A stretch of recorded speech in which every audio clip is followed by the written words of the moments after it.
আসসালামু আলাইকুম। আমি সাদা পাথরে এইখানে সেই ভিডিওটা করলাম আপলোড দেওয়ার জন্য।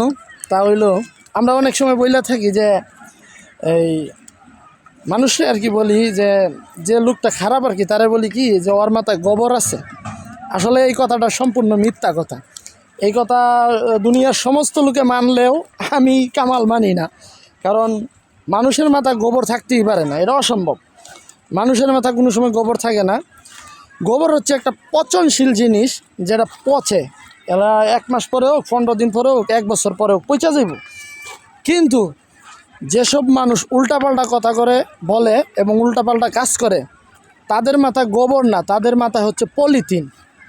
পলিথিন পচে না, সহজে পচে না, অনেক বছর লাগে। এটা কত বছর লাগে আমি জানি না, আপনারা কমেন্টের মাধ্যমে জানাইবেন পলিথিন কত বছরে পচে। আমি জানি যে যেসব মানুষ উল্টাপাল্টা কাজ করে এবং এই উল্টাপাল্টা কাজ করে মনে করেন যে সমাজের মধ্যে বা পারিবারিক বা দেশের মধ্যে যে বিশৃঙ্খলা তৈরি করে, তাদের মাথায় পলিথিন আছে। পলিথিন তো চিনেন আশা করি, কিছুদিন পর পর যেটা বন্ধ হয়ে যায়, সেই পলিথিন থাকে ওদের মাথায়। তাই আমরা আসলে ওই কথাটা আসেন সবাই বাদ দেই যে মানুষের মাথায় গোবর থাকে। আমরা সকলেই বলবো ওর মাথায় পলিথিন আছে, ওর মাথায় পলিথিন আছে।